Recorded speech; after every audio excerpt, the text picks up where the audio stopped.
Bago tayo manalangin ay alalahanin natin sa oras na ito ang ilang mga kapatid na may karamdaman. Ang anak ni Brother Joey, si Mika, at si Sister Chelsea na merong sipon, ubo at hika. At ganoon din Sister Flor sa kaniyang kalagayan ngayon. Tayo manalangin. Aming Diyos, Ikaw ang Diyos na hindi nagbabago sa iyong katapatan, sa iyong kapangyarihan. Ikaw pa rin ang Diyos na walang sukat ang iyong mga gawa. At Ikaw ang Diyos na aming pinaglilingkuran. Sa dako na ito, Ikaw ang tumawag sa amin sa iyong pangalan. Kaya naman nais namin, O Diyos, na idulog sa iyo ang mga pangangailangan ng aming mga kapatid na ngayon ay nasa karamdaman. Tinataas namin sa iyo ang mga buhay nila sapagkat Ikaw lamang, O Diyos, ang makapangyarihan sa lahat. At sa oras na ito, Panginoon, kung limitado man ang gawa ng tao, ang iyong gawa ay walang hanggan. Walang limitasyon. Ang kagalingan ay kaya mong igawad sa oras na ito, O Diyos, ayon sa pananampalataya ng iyong mga anak, at dahil Ikaw ang Diyos na mayaman sa biyaya at awa. Kaya't nais namin, Lord, itaas sa iyo ang batang si Mika na iyong abutin, Panginoon, at hawakan ang kaniyang katawan, pawiin ang karamdaman at ibalik ang kasiglahan, O Diyos. Sapagkat ito ay magbabalik ng kapurihan sa iyong pangalan, Panginoon.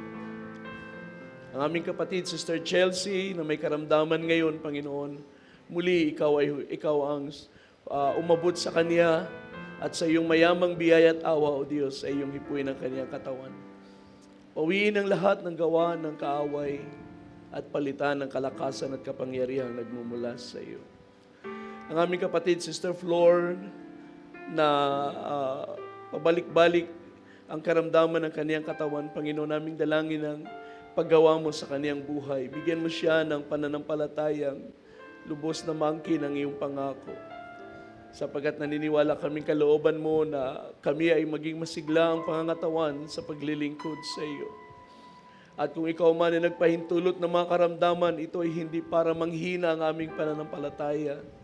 Ito ay hindi para maglayo sa iyo, Diyos, kundi upang lalo kaming kumapit sa iyong mga pangako. At maranasan namin ang iyong kapangyarihan, O Diyos, at sa oras na ito, ganun ang aming nais, Panginoon, na maranasan ng aming kapatid. Na ang kailangan niya ay hindi lamang tulong ng tao, kundi higit sa lahat ang tulong mo, O Diyos. Ang paggawa mo sa kanya, tulungan mo siyang lumakalakad sa pananampalataya, tulungan mo siyang maganap ang iyong kalooban, tulungan mo, Panginoon, ang aming kapatid na maipahayag niyang lubos na siya ay sa iyo lamang kumakapit at nagtitiwala. Sapagkat kung uunahin namin ang iyong katuwiran, kaya mong punuan ang lahat ng aming mga pangangailangan. O Diyos, ikaw rin naman ang magbuklod sa iglesia na ito, na mahalin ang isa't isa, tulungan, damayan, magdalanginan sa isa't isa, sapagkat itong nais mo upang kami sama-samang tumibay at lumakas sa pananampalataya.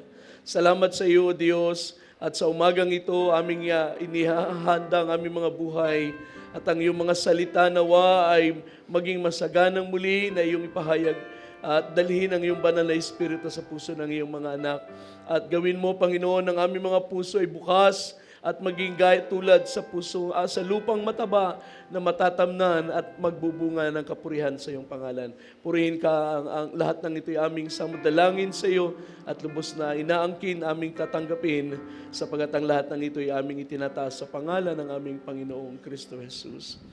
Amen and amen. Praise the Lord. Hallelujah. Gagawa ba natin sumigaw ng praise the Lord? Praise the Lord. Amen. Praise God. So tayo manatiling nakatayo, mga kapatid, habang ating babasahin ang ating teksto. Gandang umaga sa lahat ng naririto. At sa lahat na may karamdaman, ay angkinin natin ang kagalingan na pinagkaloob na ng Diyos. Exodus chapter 3. Sabi rito sa verse, basahin na lang natin ulit ang verse 10 at hanggang 12. Bago tayo umupo.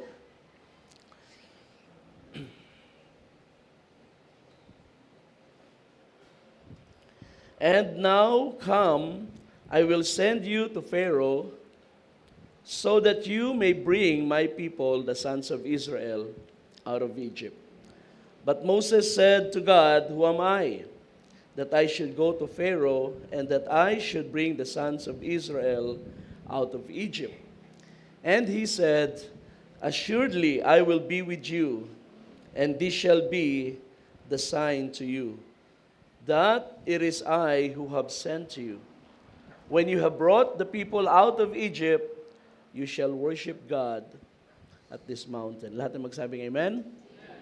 Amen. Tayo po'y makakaupo mga kapatid. Praise the Lord. So ang ating paksa ngayong umaga ay katlong bahagi ng ating series, The Book of Exodus. Tatawagin natin ang mensahe sa umagang itong called, empowered, and equipped for ministry. Called, empowered, and equipped for ministry. Ang tema sa bahaging ito ng ating series ay nakafocus sa pagtawag ng Diyos kay Moses. Sa part 2, no nakaraang Sunday, ating nakita kung paanong ang mga circumstansya sa buhay ni Moses ay inayos ng Diyos in such a way na siya ay unti-unting nalapit sa kung saan makakatagpo niya ang Diyos at matatanggap niya ang commission ng Diyos sa kaniyang buhay. So, lahat ng mga naranasan ni Moses ay hindi incidental, especially mga major events na kaniyang buhay ay hindi incidental, kundi directed by God. At siya ay inilapit ng Diyos sa kanyang presence.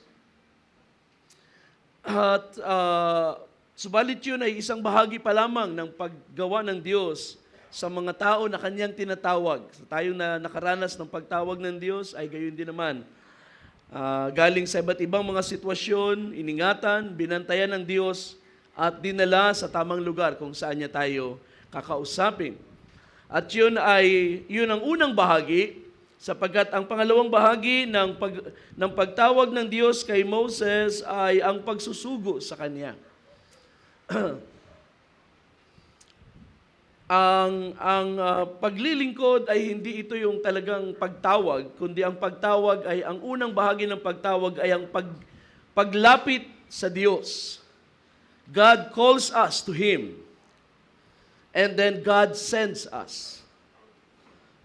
So yung pagpasok sa ministry, ito na yung pagsusugo ng Diyos.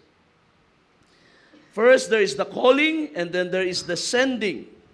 Sa bahaging ito ay ang tinawag ng Diyos ay Kanya ngayong susuguin at bibigyan din natin kung paano siyang sinusugo ng Diyos.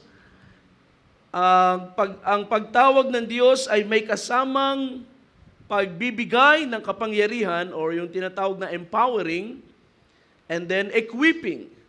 Equipping ay ang pagbibigay ng mga bagay na kailangan ng isang tao para sa kaniyang trabaho o sa kaniyang gagawin. So, diyan galing yung salitang equipment natin. We're talking about tools or gears na kailangan natin para sa trabaho. So, ganun din naman ang Diyos, meron siyang ginagawang equipping sa buhay ng mga tao na kanyang tinatawag. Bagamat ito'y nakafocus sa ministry ni Moses, at maaaring ang lagi nating maging direksyon ng kaisipan ay para nakatutok sa mga servants of God na dinadala sa ministry o sinusugo ng Diyos. Huwag natin kakalimutan na tayong lahat ay tinawag din naman at nais din ng Diyos na gamitin sa paglilingkod. In-establish na natin doon sa Ephesians chapter 2, pagkatapos na sabihin na we are saved by grace through faith, ay ang sabi sa verse 10, we are God's workmanship. Tayo ay mga gawa ng Diyos, created in Christ for the good works.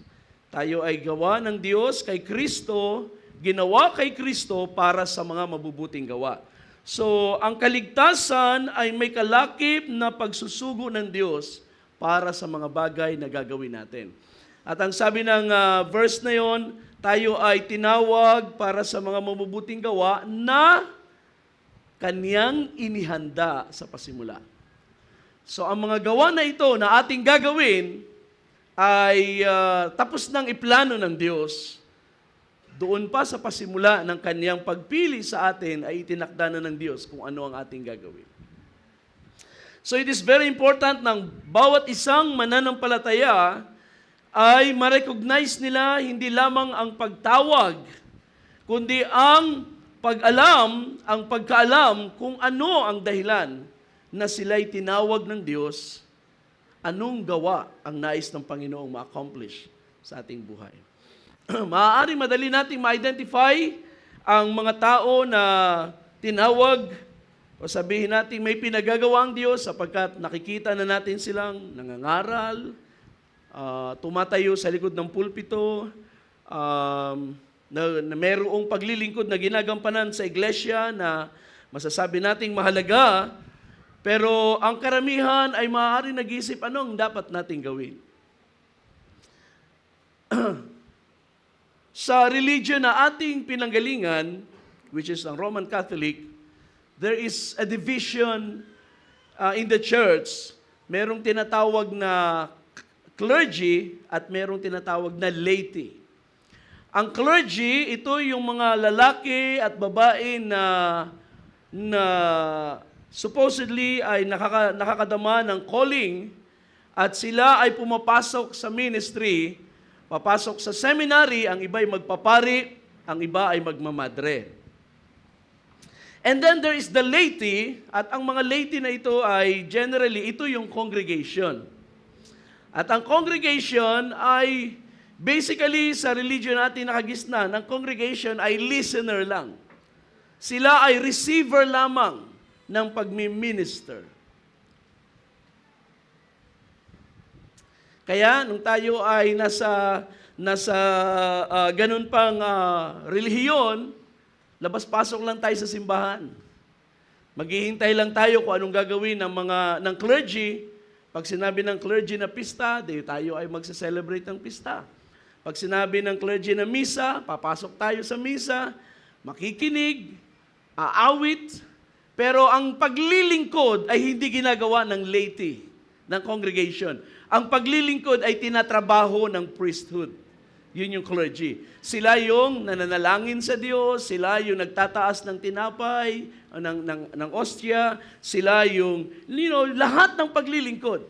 At ito ay pattern sa Old Testament. Sapagkat sa Old Testament way, merong priesthood, ang mga Levites, at ang family ni Aaron ang priesthood, at ang congregation ng Israel, ang trabaho lang ng Israel ay pumunta sa bahay ng Diyos para sumamba. Pero ang kanilang pagsamba ay hindi active, kundi passive, sapagkat ang active sa pagsamba ay ang priesthood.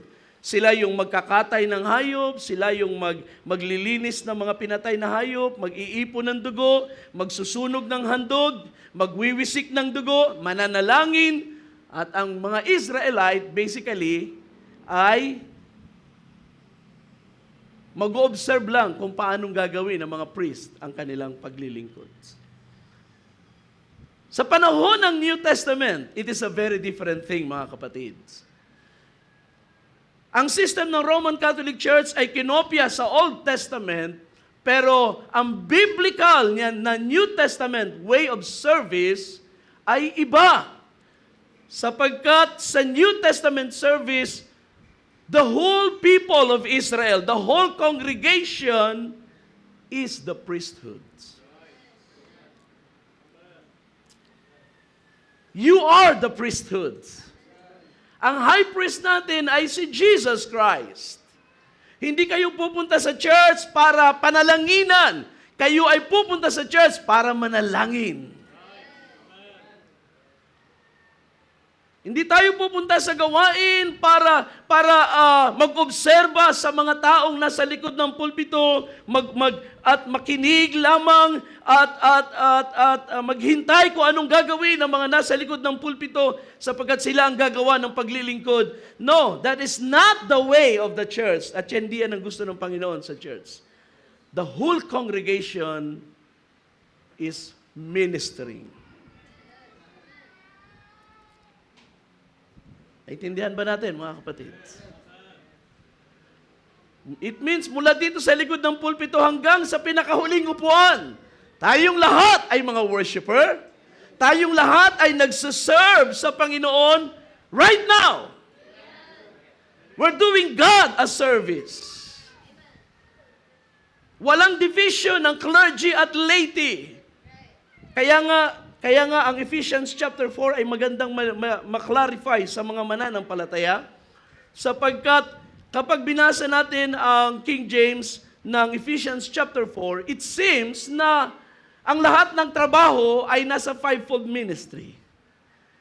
For the perfecting of the saints, for the work of the ministry, for the edifying of the body of Christ. Sabi ng Ephesians 4:12. Sinong gagawa nito? Binigay ng Panginoon ang fivefold ministry. He gave some to be apostles, prophets, evangelists, pastors, and teachers. Para daw ano? Para sa pagpapasakdal ng mga banal, para sa gawaing paglilingkod, at para sa pagpapataybay ng iglesia. So it seems na ang lahat ng trabaho ay ibinigay sa fivefold ministry at ang iglesia ay makikinig lang at mag-observe lang. And that's the reason sa mga traditional na mga paniniwala, ang congregation ay hindi aktibo sa paglilingkod. Gusto nila, ang mga ministro lamang ang gumawa ng lahat. Sila yung manalangin, sila yung mangaral, sila yung umawit. Kaya nga tingnan niyo yung mga traditional na mga simbahan, may choir. Bakit may choir? Because the choir sings for the congregation. At the congregation ay magmumuni-muni lang sa mga awit. Well, kailangan baguhin natin yon, mga kapatid. No? At the very least, ang ganoong konsepto ay unbiblical. At the worst, ang ganoong practice ay katamaran.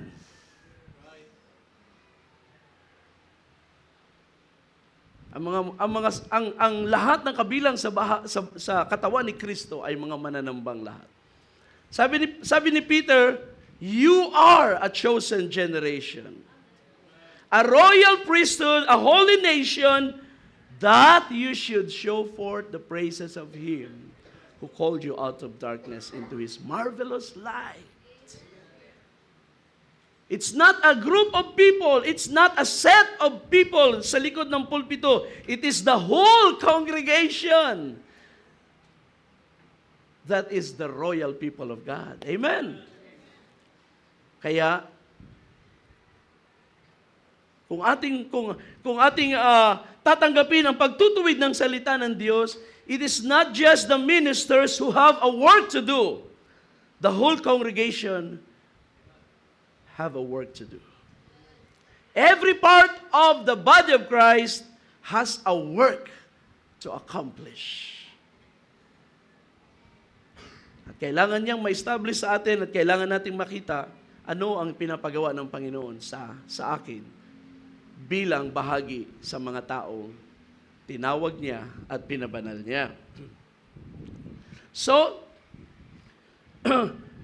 ang istorya dito na ating babasahin applies to every one of us. It applies to all of us. It is not exclusive sa mga ministers. Bagamat ang istorya ay na kay Moses, and Moses was going to be the greatest prophet ng Israel. Subalit ang istorya ng buhay niya ay applicable sa ating lahat. At gusto kong makita natin kung paano ang Diyos tumawag sa kanya at kung ano ang ginawa ng Diyos kay Moses nang siya'y tinawag ng Diyos. There is a popular saying sa panahon natin when it comes to calling and qualifying. Sabi na madalas natin naririnig ngayon, God does not call the qualified. God qualifies whoever He calls. At yan ay totoo kay Moses, sapagkat kung pag-uusapan ay qualifications, ay bagsak si Moses. Subalit ang kagandahan sa pagtawag ng Diyos ay hindi siya naghahanap ng qualification. Sabi nga ng isang madalas kong, ng isa pang naririnig ko sa ilang preacher, our greatest ability that God can use is our availability.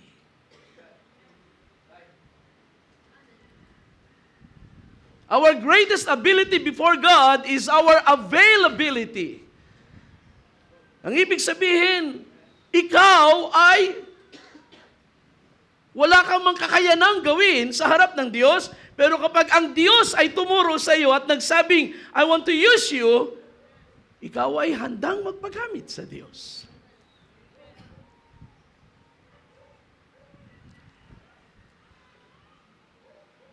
So it is our availability. At yun ang nais ng Panginoong maabot ni Moses sa kanyang buhay, sapagkat nung siya ay the first 40 years na kanyang buhay sa Egypt, si Moses ay very busy.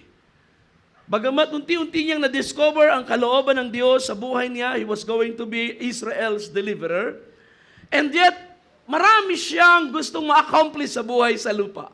He was like any other man na successful, galing sa mayamang pamilya, adopted by the royal family, educated, at sabi pa nga ng ibang mga historian, he was a general sa army ng Egypt, at siya ay mighty warrior. So, whether those things are true, ay pwede nating masabing hindi malayo sapagkat siya ay educated sa Egypt.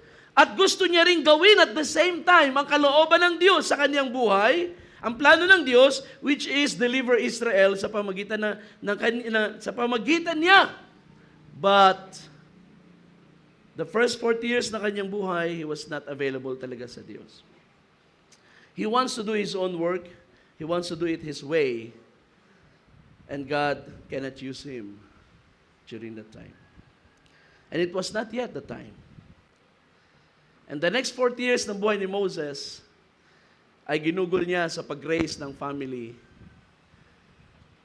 sa pag-stay sa disyerto, pag-aalaga ng mga hayupan ng kanyang biyenan. And he had all the time in the world.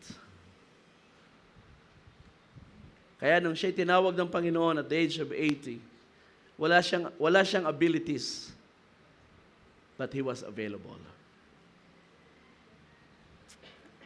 So God qualifies. God does not call the qualified, He qualifies the called.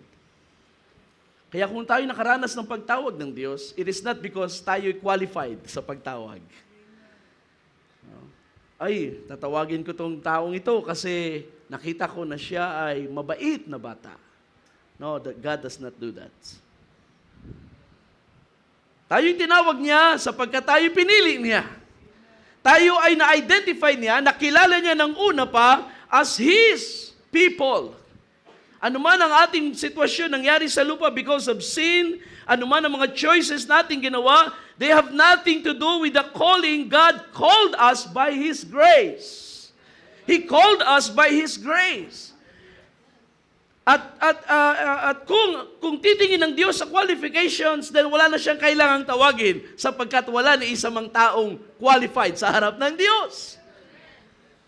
But God called by grace, and then ngayong tinawag ka ng Diyos, whatever you will need to do His work, diyan pumapasok ang empowering at equipping.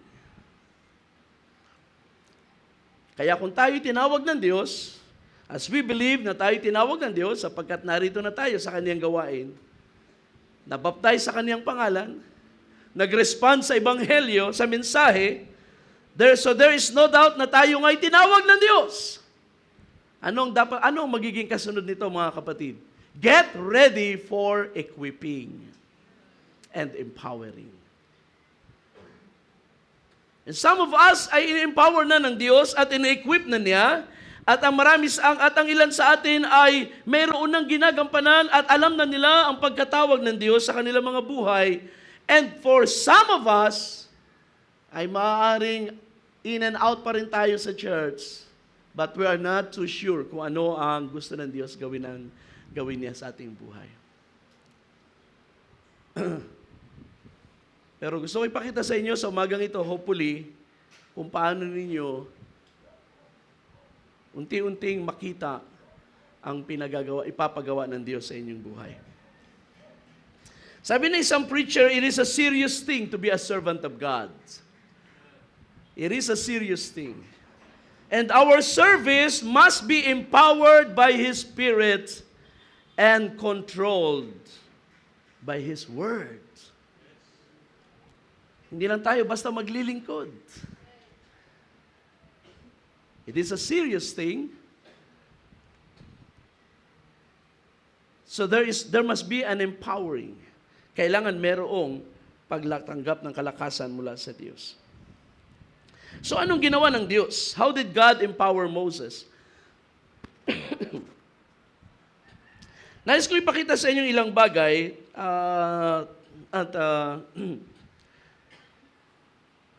tayo magfo-focus lamang sa chapter 3 at chapter 4 ng Book of Exodus para hindi masyadong mahaba. And this is already mahaba na actually itong chapter 3 and chapter 4.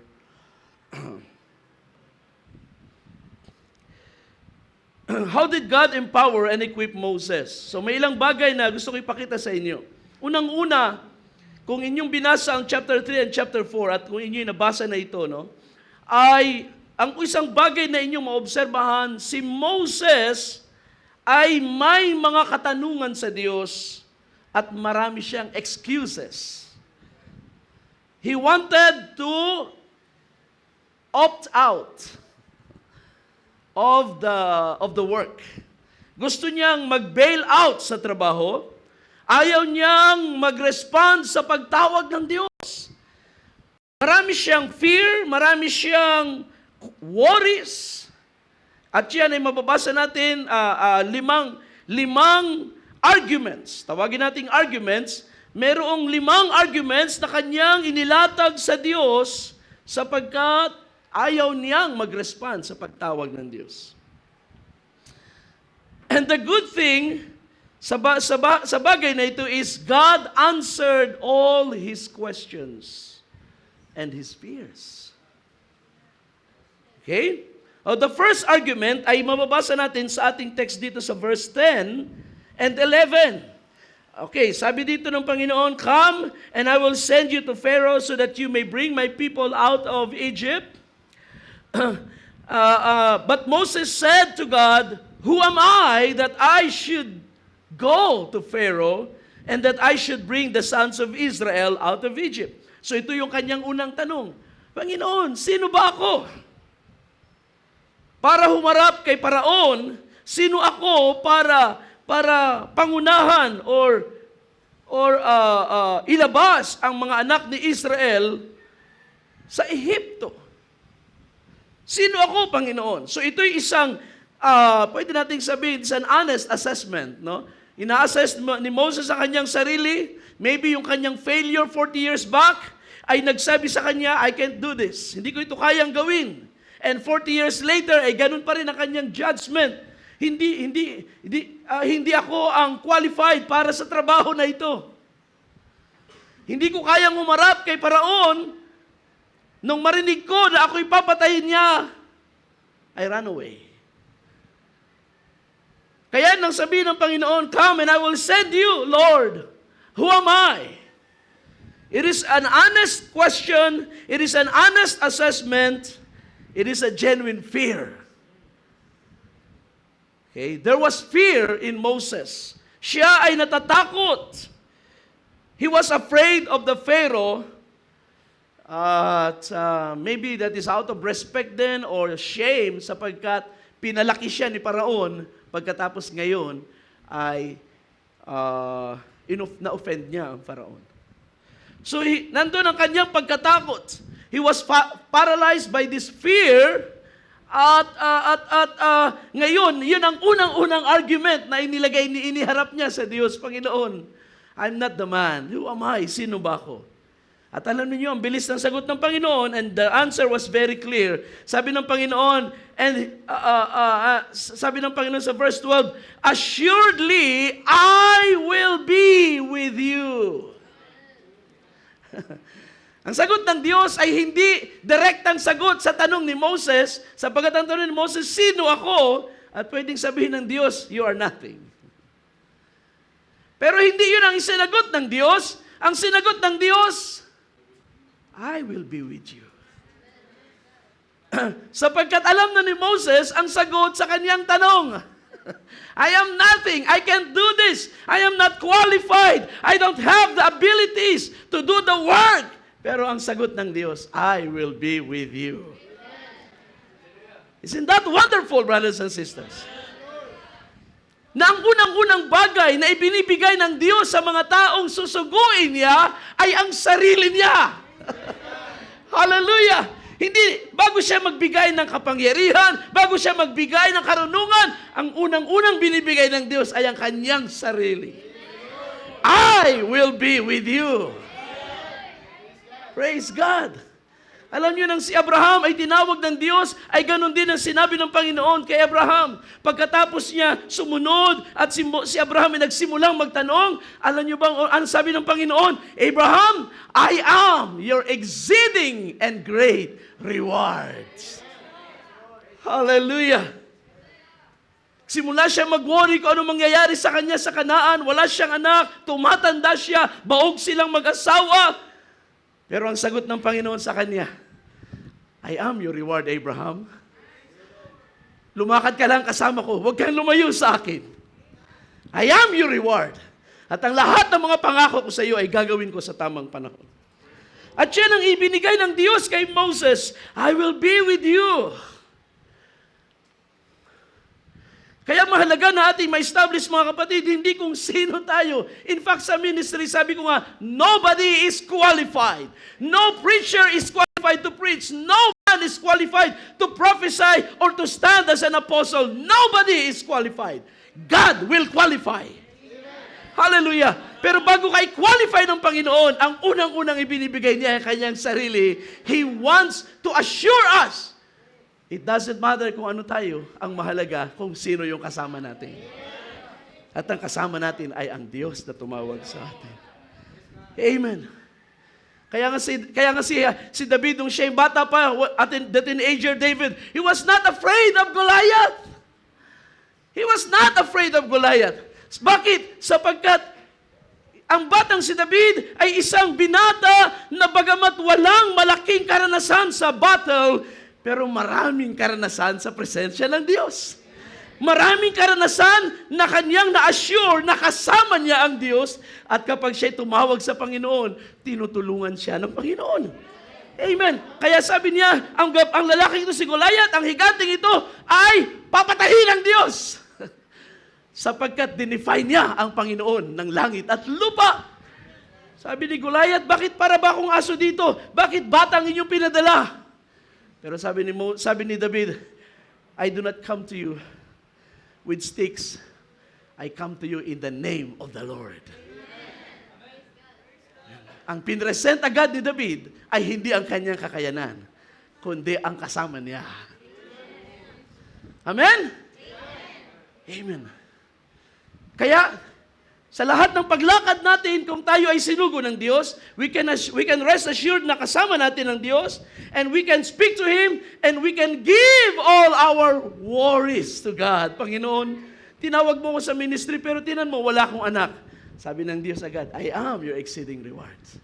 Panginoon, hindi ko kayang mangaral, hindi ko kayang magsalita. I will help you. It is the God who is with you. Now, tinan ninyo ang kasunod.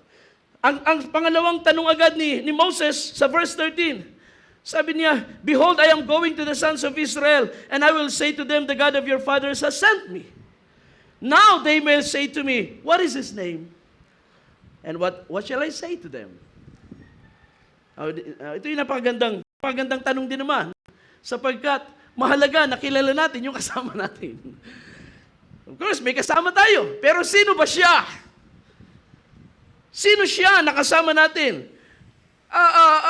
Sabi ng Panginoon sa verse 14, "I am who I am. This is what you shall say to the sons of Israel, I am has sent me to you."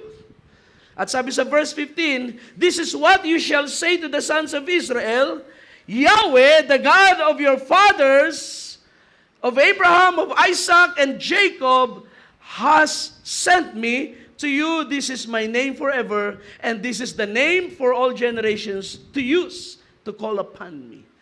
Well, ang part na ito ay napakaganda because naniniwala ko na it is a genuine question, sincere question ng tao na kung siya'y gagamitin ng Diyos, then he must know the God that he serves. Anong sasabihin kong pangalan? Paano pag tinanong nila ako, talaga bang tinawag ka ng Diyos? Sino siya? Anong pangalan ng Diyos na ito? Well, siguro kasama na doon ang issue na maraming Diyos sa panahon na yun. Maraming mga Diyos, lahat ng bansa, lahat ng family, every family mayroong gods, mayroong idols, mayroong deities.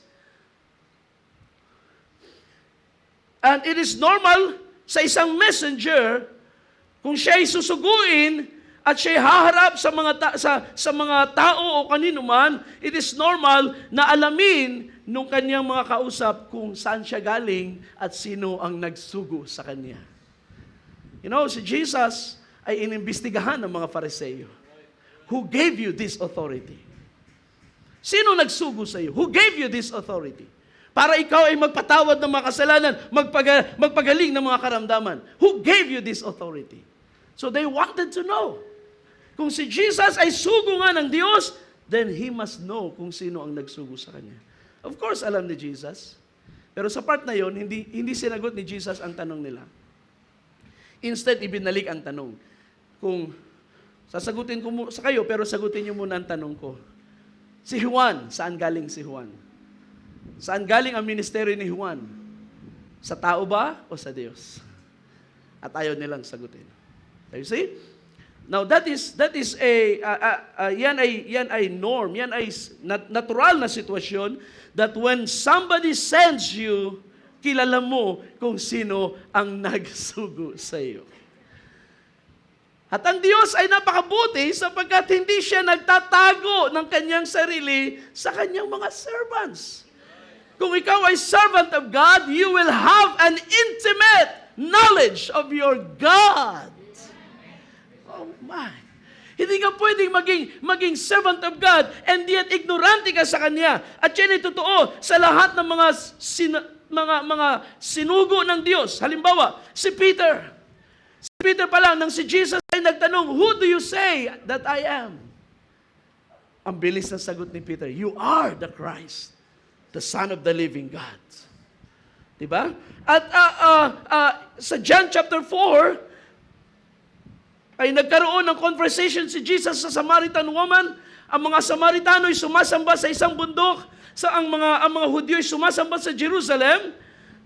At sabi ni Jesus, "You worship what you do not know. We know what we worship." You see? Hindi nyo kilala ang inyong sinasamba, pero kami ay sumasamba sa kilala namin. That is yan, malaking kaibahan. Sapagkat may mga tao sumasamba sa hindi nila kilala. I wonder kung tayo nagtataas ng kamay kapag umaawit tayo rito sa gawain, ay kilala natin ang ating tinataasan ng kamay. Yung ating inaawitan, yung ating nililuhaan, yung ating sinisigaw ng panghalan, ay kilala natin. Diba? Sapagkat marami ng ganyang altar, marami ng ganyang worshiper na mayroong altar na hindi nilang kilala ang kanilang Diyos. And thank God, sapagkat ang Diyos natin ay hindi nagtatago. Hindi misteryoso ang ating Diyos. Pinakikilala niya ang kanyang sarili sa mga tinatawag niya at sinusugo niya. Amen. Kaya sabi ni Jesus, what we know, we worship. Si Saul ay nagtanong sa daan ng Damascus, sino ka, Panginoon? It was a very unique encounter with God. At nung oras na yun, nung masilaw siya sa liwanag at nahulog sa kabayo, he wanted to know kung sino ang kaharap niya. Surely this is somebody powerful, someone supernatural, powerful, sapagkat hindi niya kayang tumayo sa presence ng liwanag na yun. And he wanted to know this being. Who are you, Lord? At napakalinaw ng sagot, I am Jesus. I am Jesus.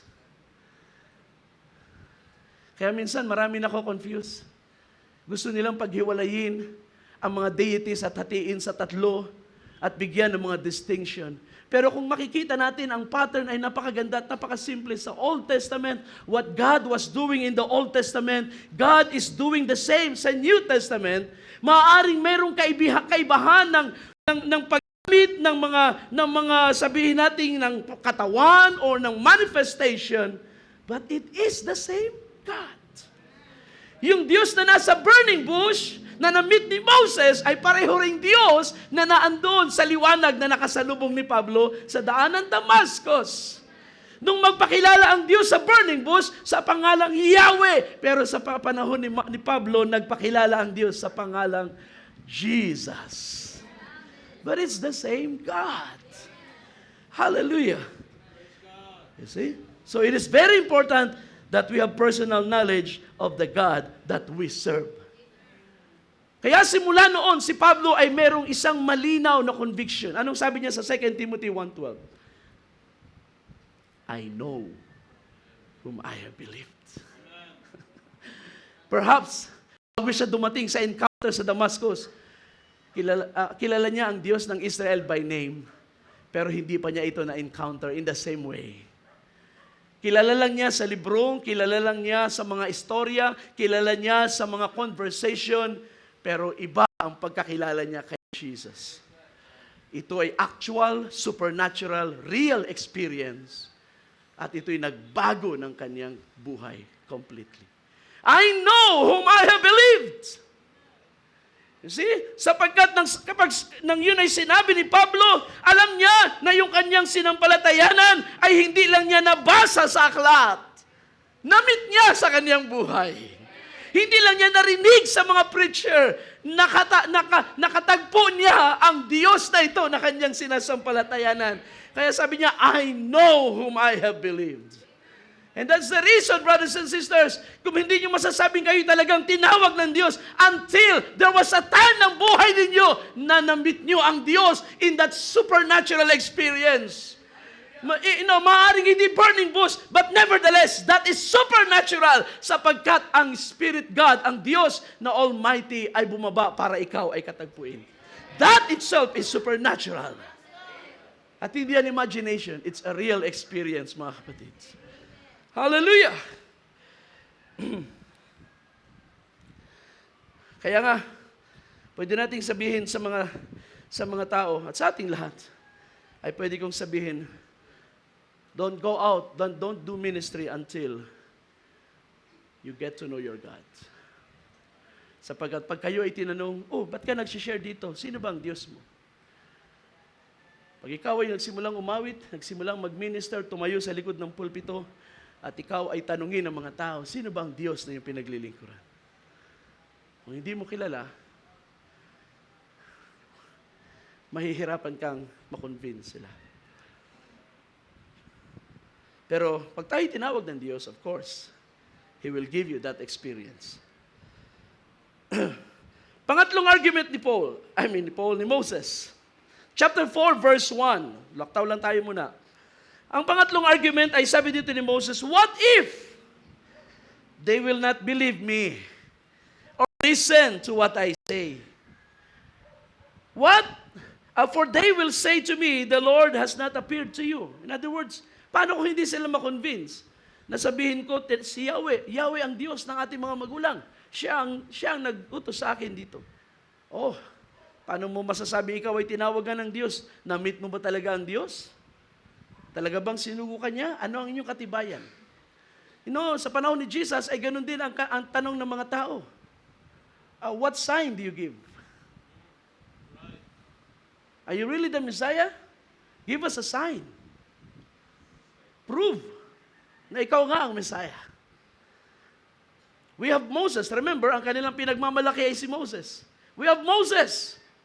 At si Moses ay mayroong tanda na ibinigay ang Diyos sa ministry niya. So what sign will you give us? Of course, marami nang ginawa si Jesus, pero ayaw talaga nilang maniwala.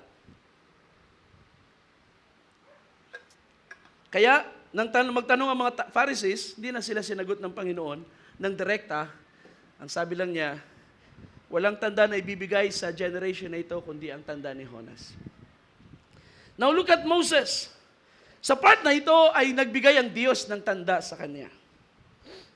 So, ang sabi sa verse 2, the Lord said to him, "What is that in your hand?" And he said, "A staff." Then he said, "Throw it on the ground." So he threw it on the ground, and it turned into a serpent, and Moses fled from it. But the Lord said to Moses, "Reach out with your hand and grasp it by its tail." So he reached out with his hand and caught it, and it turned into a staff in his hand. Verse 5, "So that they may believe that the Lord, the God of your fathers, the God of Abraham, Isaac, and Jacob, has appeared to you." Now, tatlong tandang binigay ng Diyos dito kay Moses. Yung snake, o yung tungkod, yung kahoy na naging ahas, yung binasa natin. And then pagdating sa verse 6 and 7 naman, ay ang ang kanyang kamay na ipinasok sa kanyang damit, sa kanyang garment, at nang inilabas ito ay naging ketongin. Nagkaroon ng ketong. At binalik niya sa kanyang damit at nang ilabas, ito ay naging malinis ulit. Nawala yung sakit.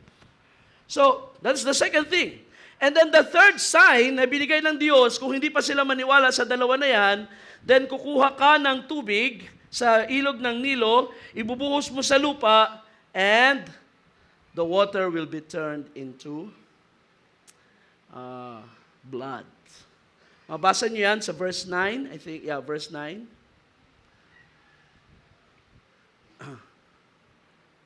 So, tatlong sign ang binigay ng Diyos. At para sa akin ay significant na ang tatlong sign na ito, because these three signs symbolize three things sa buhay ni Moses. Kung inyo mapapansin, ang unang tanda, isang stick na ginawang ahas. So ito ay nagsisignify ng transformation from one thing to another thing. Okay? So ito ay bagong bagay. Isang bagong bagay ang gagawin ng Diyos. In other words, ang palatandaan na ang isang tao ay sinugo ng Diyos ay mayroong transformation sa kanyang buhay. Mayroong bagong bagay na ginagawa ang Diyos sa kanyang buhay. You cannot be called and sent by God pagkatapos ang buhay mo ay kapareho pa rin ng luma. Nobody will believe. Ay yun ngang nabago ang buhay, hindi pinapaniwalaan eh. Na-remember si Pastor Franco ay na-convert at naging mananampalataya. Nagsimulang mabago ang kanyang buhay. Yung mga dati niyang kasama na lasenggo, yung mga dati niyang kamag-anak na kilala ang kanyang buhay, ayaw rin maniwala. Nung siya ay masamang tao, ayaw maniwala. Nung siya binago ng Diyos, ayaw pa rin maniwala. Isipin niyo mabuti yan. Ngayon, kung walang transformation ang buhay ng sinugo ng Diyos, paano kang maliniwala ang mga tao? But, ang isang magandang tanda na na-meet mo ang Diyos sa buhay mo ay ang transformation ng buhay. Kaya sino ka ngayon kumpara sa noong buhay, sa dating buhay? Sino ka ngayon kumpara sa dati mong pagkatao? Was there a change? Come on. Walang nag-aamin Meron bang bago? Natatakot kayo ngayon sumagot ng amen. Bigla tayo nag-isip, may nabago ba sa buhay ko? Meron bang nabago? Dati kang skeptic sa salita ng Diyos. Ngayon, ikaw ay true believer sa Word of God. Dati kang masama ang buhay, marumi ang buhay, ang lahat na lumalabas sa bibig mo ay mga marurumi, mga pananalita. Ngayon ay mga bagay na banal at malinis. So that counts. Na merong nabago sa iyo. And the thing is, ang transformation ng Christian life ay hindi naman instant. Lahat tayo ay gradual sa pagbabago ng buhay. Depende kung gaano tayo kadalas, mababad, at kung paano tayo maging masunurin sa salita ng Diyos. It is gradual, but nevertheless, may nakikitang transformation. Amen! Yung patay ay nagiging buhay. Yung madilim na buhay ay nagiging liwanag. So there is a transformation. Yan ang unang significance. Yan ang significance ng unang tanda na binigay ng Panginoon kay Moses. And I believe may transformation sa buhay ni Moses. Maaring hindi agad dito sa istorya na to, pero later on sa buhay niya, sa ministry, ay makikita ang kaibahan ng buhay ni Moses. Ang pangalawang tanda, na yung ketong, ano yun? Ito ay nagsisignify ng isa pang gawa ng Diyos sa buhay ng taong sinusugo niya. At yan ay ang paglilinis. The purification and sanctification of life. Ang kasalanan, ang karumihan, ay hindi lamang tayo nagkaroon ng pagbabago ng activity, kundi ang dumi ay inaalis ng Diyos sa ating buhay. Naintindihan natin? Sapagkat kung tayo ay nagkaroon lang ng change, outward change, pero ang dumi sa loob ay hindi nawala, then marumi pa rin tayo sa harap ng Diyos. At hindi tayo worthy na humarap sa Kanya at gumawa ng trabaho. So there must be a sanctification, a purification of life. Ang paglilinis ng buhay. At yan ay mahalaga noon hanggang ngayon na ang mga taong gagamitin ng Diyos ay dadaan sa proseso ng purification. Si Moses ay nasanctify sa presence ng Diyos. Doon sa bundok ng Sinai, ng kanyang pinahubad ng Panginoon ang sapatos niya, ang panyapak niya, yun ay nagsisimbolo na siya ay makakatayo lamang sa harap ng Panginoon sa isang buhay na malinis na at nilinis na ng Diyos. So nung hinubad ang kanyang panyapak, ito ay nagsisimbolo ng pagpapabanal ng Diyos sa kanyang buhay. At yan ang nangyari rin kay Isaiah nang siya'y tinawag ng Diyos sa ministry. Sumigaw siya sa aba ko, sapagkat ako'y isang taong marumi ang labi. Maya-maya pa, mayroong isang nilalang na galing sa trono ng Diyos, kumuha ng baga, at pagkatapos yung baga ay dinikit sa kanyang dila. At sabi ng tinig ulit, ngayon, malinis na ang iyong labi. So you see, if God is going to call and to use us, God will sanctify your life. So ang transformation na yan at ang purification ng buhay, it goes hand in hand. Hindi yan pwedeng magkahiwalay. Kaya siguro marami pa rin buhay na hanggang ngayon hindi nagagamit ng lubos ng Diyos dahil hindi nasa-sanctify. Maaaring pagdating sa church, maayos ang bihis natin, maayos ang kilos natin, baka nga kaya ayaw natin masyado magsalita, baka dumulas ang mga pangit na salita. Kaya, zip your mouth na lang. Dahil hindi pa na-sanctify ang buhay. Alam niyo, mahirap mag-sanctify ng buhay para na panlabas lang. Pero pagdating sa loob ay marumi pa rin, di ba? Sabi nga ni Jesus, ang lahat ng mga maruruming gawa ng tao ay galing sa maruming kayamanan ng puso. Kaya kahit anong pahid mo, anong punas mo, isang araw, hindi mapipigilan yung laman ng puso'y lumalabas. Pag nagkaroon ng mga tragedies, nagkaroon ng mga circumstances, biglang lumalabas ang mga laman ng ating puso. Kaya mahalaga ang purification. And so we have a song Purify my heart, Lord. Create in me a clean heart. Yan ay galing sa awit ni Haring David.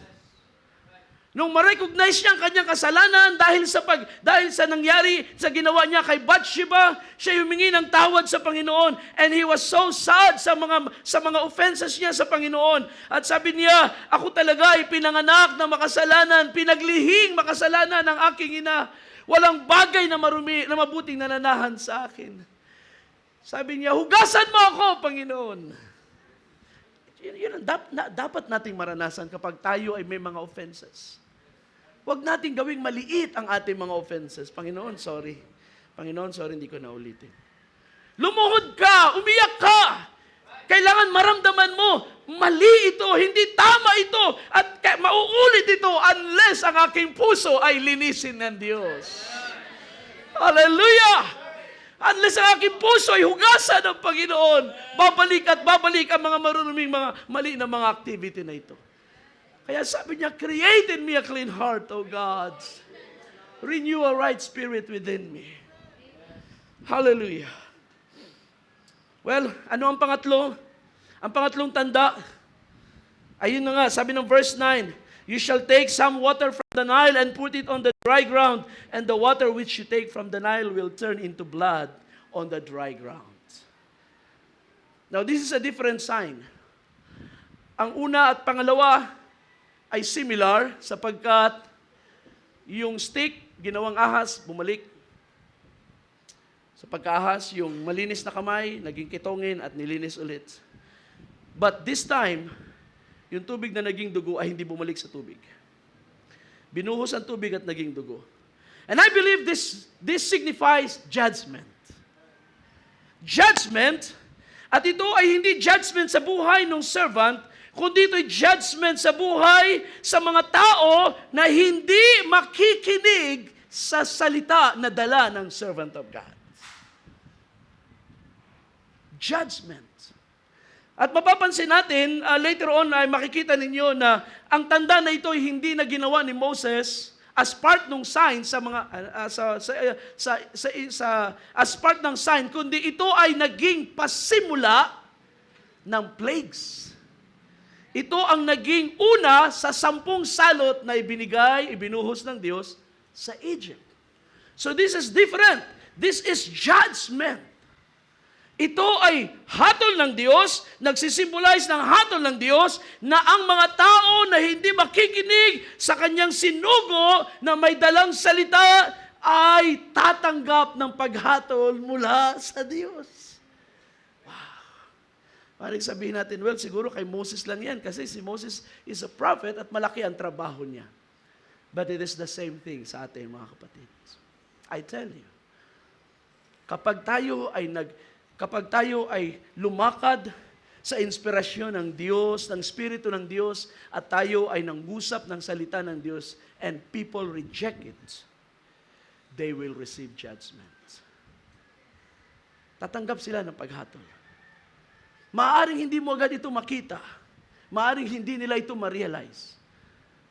Pero isang araw, may tragedy magtatama sa kanilang buhay and they'll never know na yun na nga ang judgment ng Diyos.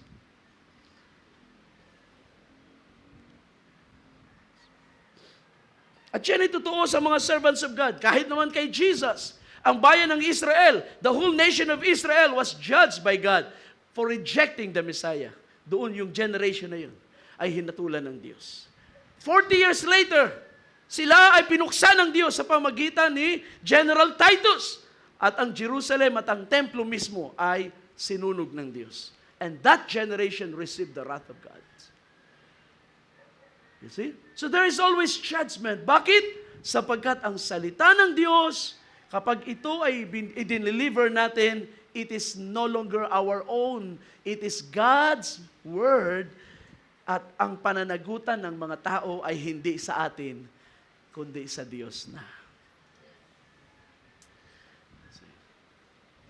Kaya nga si Propeta Ezekiel, sabi ng Panginoon, kung merong isang bahagi sa book of Ezekiel, sabi ng Panginoon, kapag nakita mo, Ezekiel, ang calamity ay dumarating at hindi ka nagsalita at hindi mo binigyan ng warning ang bayan, then ang dugo nila ay sisingilin ko sa iyo. Pero kapag nakita mo ang calamity dumarating, ang galit ng Diyos ay dumarating, at binigyan mo sila ng warning at hindi sila nakinig, then ang dugo nila ay sisingilin ko sa kanila. Wala kang pananagutan because you warned them. That is the job of a servant of God. Na magbigay ng warning, na magpaalala, na magsalita sa ating mga kaibigan at mga mahal sa buhay, na mayroong Diyos na kung nakikita natin na sila ay lumalakad ng mali, ay mayroon dapat tayong lakas ng loob na magbigay ng paalala. Hindi tama ito, hindi maganda yung inyong ginagawa, at kailangan ninyong magsisi. Because kung ikaw ay mananahimik, their blood will be upon you. Naintindihan ninyo?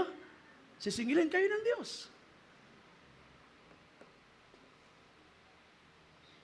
I don't know kung paano sisingil ang Diyos. I don't think makaka-apekto yun sa iyong kaligtasan. But surely, ang salita ng Diyos ay totoo at ang Diyos ay magsisingil. Sapagkat hindi natin sila nabigyan ng warning. Pero kapag na-warningan mo sila at binaliwala nila ang iyong salita, nagpatuloy sila, then it's on their heads. Nasa kanilang pananagutan na. That is judgment. Every word of God brings judgment.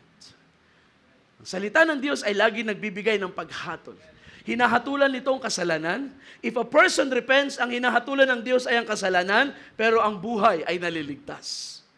But if the person rejects the word, then the judgment comes upon the person. Kasama ng kanyang kasalanan. So napakahalaga ng role na ginagampanan ng mga servants of God. At gusto kong makita ninyo ito sapagkat we are on that same level, mga kapatid. Maybe ang iba sa atin ay preacher, ang iba sa atin ay mayroong mataas na office, but we are on the same level in the sense na tayo pare-parehong tinawag ng Diyos at pare-parehong may pinapagawa ang Diyos. At ito ay may kinalaman sa pagliligtas ng mga tao. We cannot preach, but we can still speak the word of God. Therefore, ang bisa ay pareho. Huwag niyong isipin na mas mabisa ang salita ng preacher kaysa sa akin kasi hindi ako preacher. Ako ay ordinary believer. No. If it is the Word of God, it has the same power and effect. Do you believe it? All right. Amen. Sa pangbagay na mapapansin nyo sa tatlong tanda, all of these are supernatural.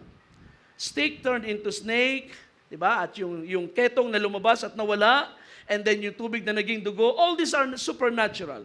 And God, when God gives sign, it is always supernatural. And I believe, ang isa sa pinaka-supernatural na gawa ng Diyos sa buhay natin, of course, ay ang transformation ng ating buhay, sapagkat walang taong kayang mag-ayos ng kanyang sariling buhay unless God helps the man. Walang taong isang mas makasalanan na bigla na lang magiging banal at malinis unless ang banal na Diyos ay na-encounter niya at siya ay kinaawaan ng Diyos. That itself is supernatural. Amen. Kaya kung kayo nabago ang inyong buhay, then i-celebrate ninyo ang ginawa ng Diyos. It is supernatural. Pang-apat na argument, let's just move on. Ang pang-apat na argument ay hindi na tanong, kundi ito ay kakarugtong ng unang argument ni Moses, sapagkat ang sabi niya rito sa verse 10, "Please, Lord, I have never been eloquent, neither recently nor in time past, nor since you have spoken to your servant, for I am slow of speech and slow of tongue." Si Moses ba ay totoo sa kanyang sinasabi rito? Well, I believe he is truthful. But most of all, ito ay reflection ng kanyang unang tanong. Ito'y expression ng kanyang pagkatakot pa rin. I am not eloquent. Hindi ako marunong magsalita. Hindi ako magaling magsalita. Marahil, sinasabi niya hindi siya magaling magsalita kasi hindi niya na-convince yung kanyang mga kapwa Hebrew. Remember? Nung pangalawang araw, nasabi niya sa mga dalawang Hebreo na, ba't kayo nag-aaway? Magkapatid kayo. Kayo mag-aaway. Dapat sabihin na lang natin na, hindi kayo ang kaaway yung mga Egyptian. Pero hindi naniwala yung kanyang mga relatives, yung mga kanyang kababayan, instead, nag-reason out, sino ka ba? Sino gumawa sa iyong Panginoon at pinuno sa ibabaw namin? So, hindi niya na-convince. And maybe it's because of that na sinabi niya, I have never been eloquent in time past. Even now, ay hindi ako magaling magsalita. Mabagal akong magsalita at mabagal ang aking dila. O siguro, simula nung siya ay tumira sa disyerto, wala na siyang ibang kausap. Pakabihira lang siyang makakausap ng mga tao, at kung siya ay madalas sa bundok, nag-aalaga ng mga hayupan, maaaring mga tupa na lang ang kanyang kausap. Subalit, whatever the situation, mga kapatid, ito ay nagpapakita pa rin ng unang argument ni Moses na hindi siya qualified. I'm not qualified for the task sapagkat hindi ako marunong magsalita. I don't have the skills, I don't have the ability. Kaya ang sagot ng Panginoon ay, verse 11, who has made the human mouth, or who makes anyone unable to speak or deaf or able to see or blind? Is it not I, the Lord? Now then go, and I myself will be with your mouth and instruct you in what you are to say. Perhaps, ang idea ni Moses dito ay bilang servant of God ay kailangan niyang magbuo ng magaling na speech. It's a normal fear sa mga bagong preacher. Anong aming sasabihin? Minsan kapag binigyan ng isang talata, 2 talata, parang sabihin, minsan sinasabi nga pag nag-aaralan kami, parang masyadong maikli yung teksto, baka wala na tayong masabi. Baka pagdating doon ay pag nasabi mo na lahat ng word, hindi mo na alam kung ano ang sasabihin mo pa. So it's a natural fear sa mga preacher lalo na at sa mga nagsi-share ng Word of God. Anong aming sasabihin? Maaaring ang idea natin ay katulad ni Moses, baka ang idea ni Moses ay kailangan niyang mag-create ng magandang speech, mag-craft ng isang magandang pananalita na magagamit para ma-convince ang tao. Kaya nga, ang dalawa ang sagot ng Panginoon sa kanya. Una, ako may gawa ng bibig mo, Moses. Nagawa ko nga yan eh. Mas lalong kaya kong maglagay ng salita sa ginawa ko. Kaya ang pangalawang sagot ng Panginoon ay, ako ang bahala sa salita. Ang kailangan mo lang ay magsalita, ako ang maglalagay kung anong salita ang kailangan mong sabihin. Now, that is a very important thing, mga kapatid, sa mga tao, sa ating lahat. When we stand up for our God at tayo nauobligang magsalita, never fear. You see, kapag ikaw ay biglang nalagay sa sitwasyon na ikaw ay kailangang magpaliwanag in defense of your faith, never fear. Kung totoo ang Diyos at kilala mo ang Diyos at ikaw ay tinawag ng Diyos, then you have God beside you. At ang sabi ng Panginoon, hindi lang ako kasama, ako ang maglalagay ng sasabihin mo. God will put the words in your mouth. Well, paano yun gagawin ng Diyos? Hindi natin alam exactly kung paano yun ginagawa ng Diyos, pero ginagawa yun ng Diyos. Amen. Ang mga preacher na nasanay sa paghahayag ng salita ng Diyos at nasanay sa pagkilos ng Espiritu ng Diyos kapag sila ay nasa likod ng pulpito, of course, ay marami ng karanasan. Pero, kailangan lang natin talagang matutong magtiwala na may kasama tayong Diyos. See? Yung kasama natin ay ang Diyos na buhay. Ang kasama natin ay yung Diyos na gumawa ng ating katawan, gumawa ng ating bibig, gumawa ng ating kaisipan. Ang kasama natin ay parehong Diyos na maglalagay ng salita, magbibigay ng instructions kung ano ang ating sasabihin sa tamang panahon. Sabi ni Jesus sa Luke chapter 12, verse 11, when they bring you before the synagogue and the officials and the authorities, do not worry about how and what you are to speak in your defense or what you are to say. For the Holy Spirit will teach you in that very hour what you ought to say. Hallelujah. So that is how ganyan ang pagkilos ng Diyos, at yan ang isa sa mga supernatural equipping ng Diyos. You know, hindi tayo necessarily ready na humarap. We can do preparations. The preacher makes preparation. The MC, the song leader should make preparation. Kapag siya ay magmi-minister sa likod ng pulpito. And all of us, kailangan din merong preparation. We should be reading, praying, at kung may mga bagay na hindi malinaw sa atin, then pinag-aaralan natin kapag ito ay na-encounter natin. Right now, halimbawa, pagkatapos ng preaching ay may mga ideas na hindi malinaw sa atin, then pwede nating i-research, pwede nating basahin sa Biblia, itanong sa Panginoon. That's part of our preparation. Pero kung tayo ay haharap sa mga tao, we are not completely ready. God knows it. At kailangan din maging aware tayo, we are not ready. Why? So that we can learn to depend on God. We are not completely ready.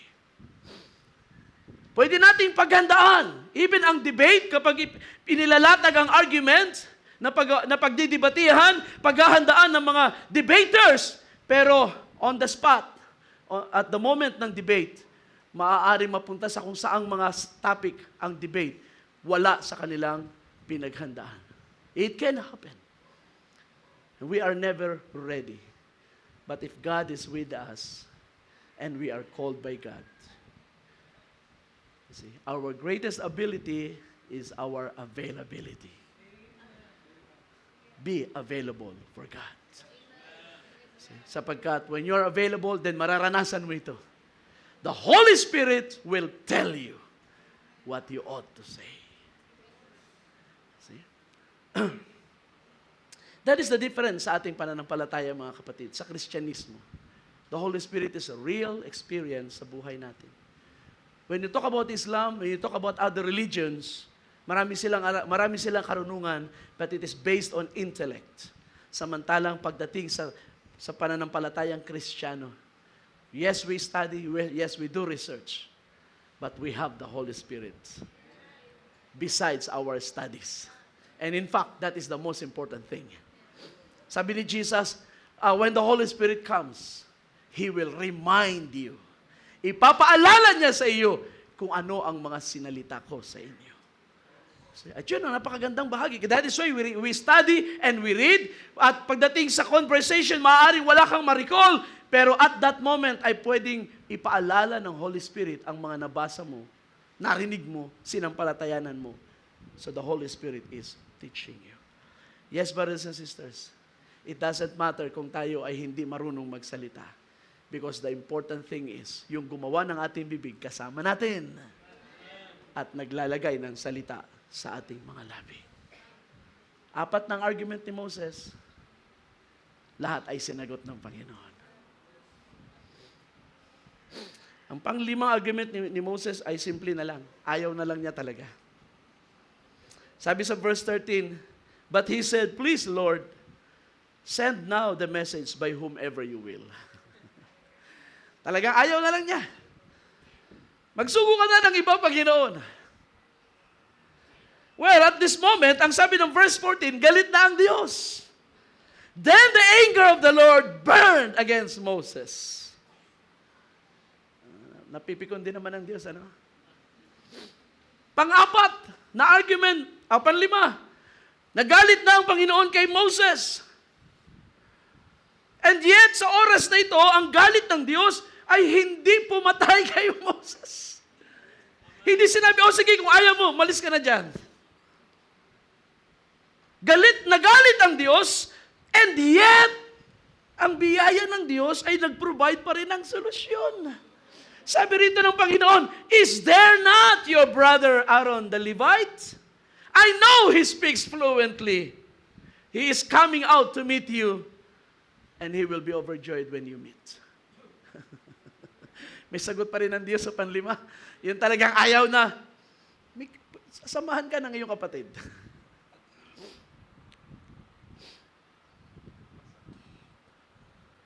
Nakakatuwa mga kapatid sapagkat ang biyaya ng Panginoon ay totoong napakahaba sa kanyang mga pinili. Sabi nga, His mercies endure. Ang kanyang kagalitan ay maikli lamang, pero ang kanyang kaawaan ay walang sukat.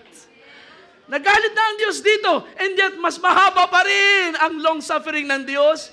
Ang biyaya ng Diyos kay Moses ay gumagawa pa rin ng solusyon. Okay, talagang ayaw mo, I will send for Aaron. Sasamahan ka na ni Aaron. Wala na may katwiran si Moses. After this, wala na siyang may sagot. Wala na siyang mai-rebat sa Panginoon. Bakit? Yung panglima, yung huli niyang baraha, taob pa rin sa Panginoon. Kaya sabi ng Panginoon dito, so you are to speak to him, verse 15, and put the words in his mouth. So sabi, bibigay ko sa iyo, and then ibibigay mo kay Aaron, and I myself will be with your mouth and his mouth. Ang bira, kulang pa yung bibig mo, Moses. May pangalawa ka pang bibig. And I will instruct you in what you are to do. Imagine kung gaano kasagana ang biyaya ng Panginoon. Kapag gusto kanyang gamitin, lahat ng iyong worries ay may solusyon sa Diyos. Lahat ng iyong question, may sagot ang Diyos. Lahat ng iyong fear ay mayroong kasagutan ng Panginoon. At habang meron kang issue, laging andyan ang Diyos para tumugon sa iyo. Bakit? Because may plano siya sa buhay mo at gusto niya itong ma-accomplish. Hallelujah! You see? Sinagot ng Diyos ang lahat ng kanyang tanong. At alam niyo ba, ang isa pang bagay na ginawa ng Diyos, mababasa niyo sa verse 19. Sabi ng verse 19, the Lord said to Moses in Midian, you can now go back to Egypt because all the men who are seeking your life is dead. Perhaps ito talaga yung takot ni Moses. Ayokong bumalik ng Egypt sapagkat marami ang gustong pumatay sa akin. At sabi ng Panginoon, wala ka ng dahilan, Moses. Patay na sila. Pinatay ko na. Lahat ng iyong kinatatakutan sa iyong lumang buhay, pinatay ko na. Hallelujah. Praise God. Hindi ba napakabuti ng Diyos? Lahat ng iyong mga mali, lahat ng iyong mga wrongdoings, lahat ng iyong offenses, lahat yun itinapon ko sa dagat ng pagkalimot. Hallelujah. Walang taong may karapatang maghukay noon at ipaalala sa iyo sapagkat ako mismo, pinatay ko na ang iyong lumang buhay. Blessed be the name of God. Hallelujah. So you can now move in the power of a new life. Hallelujah. Ang bagong buhay ang gagamitin mo ngayon. Hindi ang iyong lumang pagkatao, kundi ang bagong buhay sa kalakasan ng Diyos. Glory to God. Hallelujah.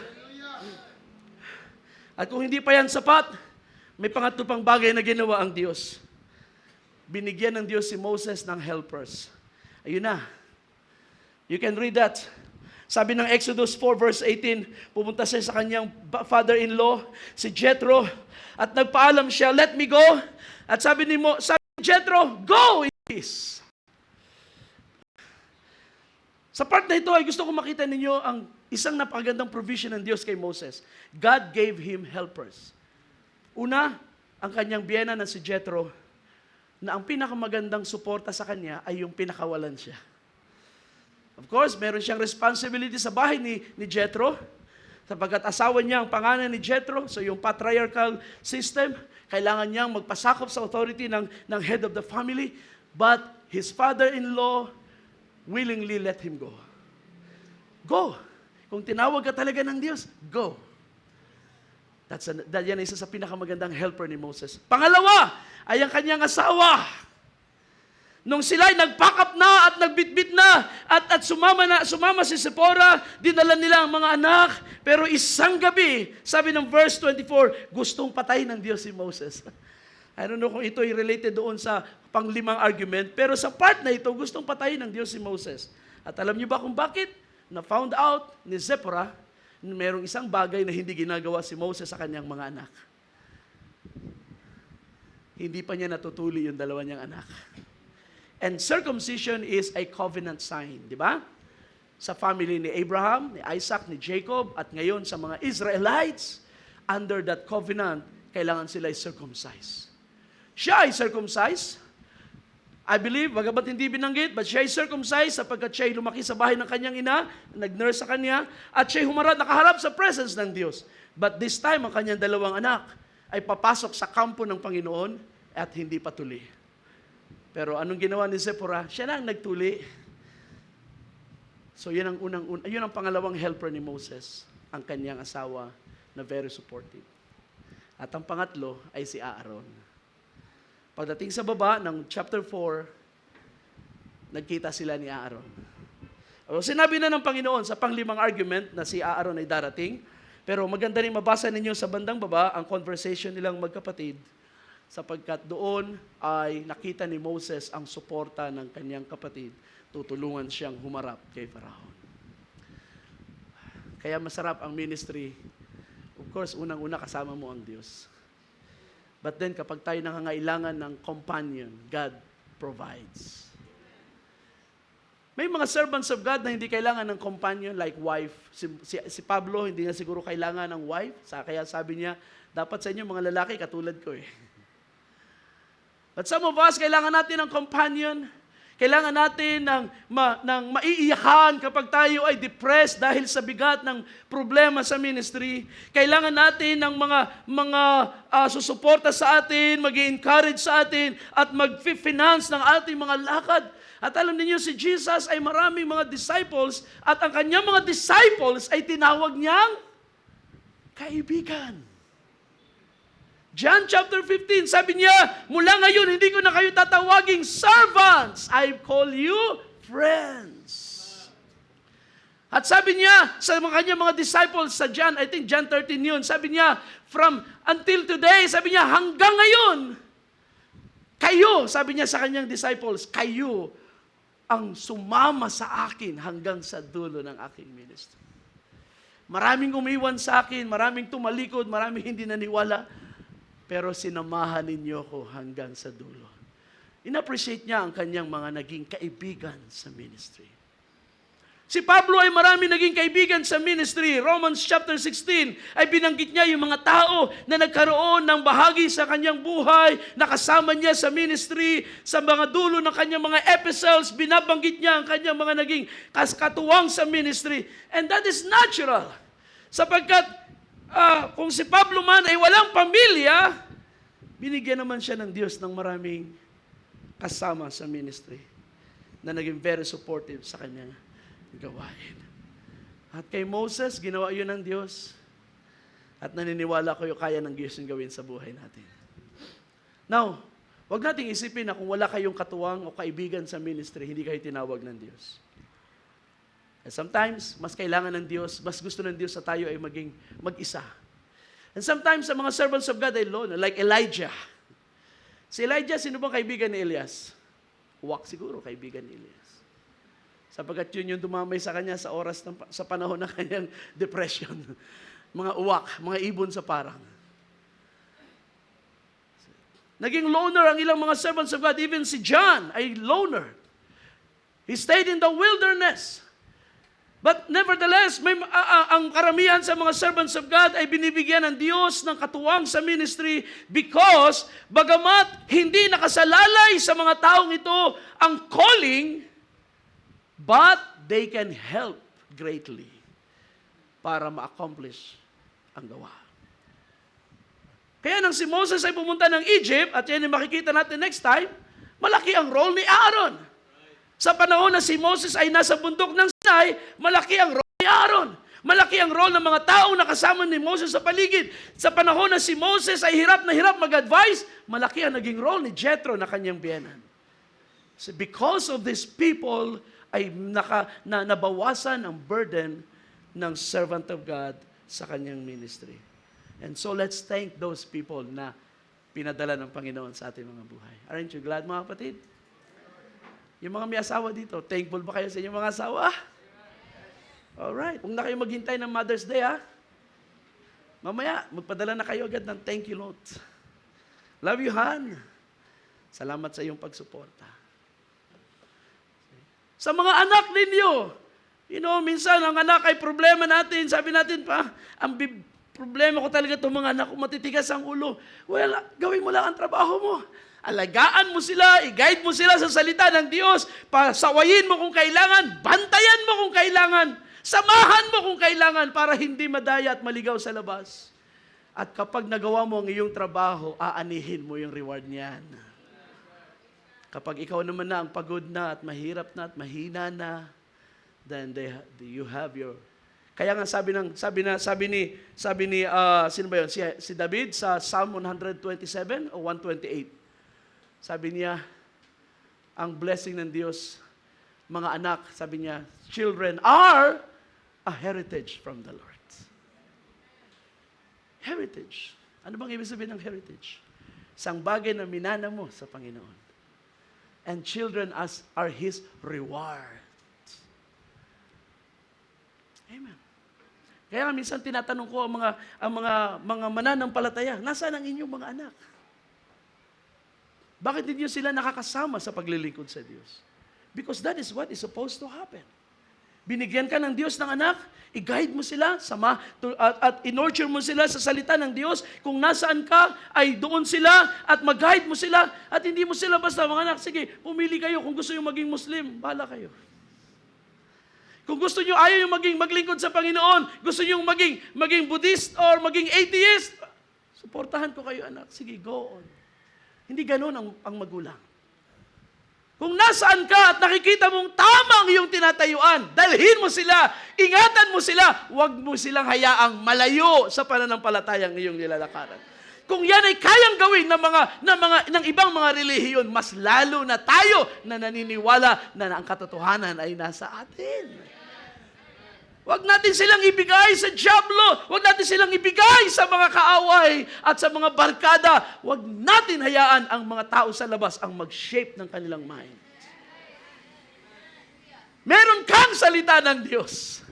Ito yung gamitin mo para i-nurture sila, i-mold ang kanilang mind at ang kanilang behavior upang kung ikaw ay matandaan at mahina na, alam mo na ang mga anak mo ay nasa tamang kalagayan. Hallelujah! Sapagkat pagdating ng panahon, sila yung iyong mga number one helpers. Pag hindi mo na kayang mag-drive, hindi mo na kayang bumiyahe, ka mag-alala ma, papasanin kita. Papuntang church. Huwag mo hayaan silang malayo. Sila ay inilagay ng Diyos sa inyong mga kamay para inyong alagaan at ipakilala ang Diyos sa buhay nila. At naniniwala ko kung may mga anak tayo nalalayo, hindi pa naman huli. Ngayon, kung may mga anak tayo naliligaw ng landas sapagkat may mga factors na nakikita natin na nakaka-influence sa kanila beyond our abilities, no, para tulungan sila, then ipagkatiwala niyo sa Diyos. Don't stop praying. Don't stop reminding them. Salitain mo ang salita ng Diyos sa pag-ibig. Don't judge them. Don't condemn them. Condemn yung kasalanan ng iyong hatulan, pero speak the truth in love. Isang araw, ang anak ng Diyos ay babalik sa Kanya. At makikita mo kung gaano ka-powerful ang salita ng Diyos.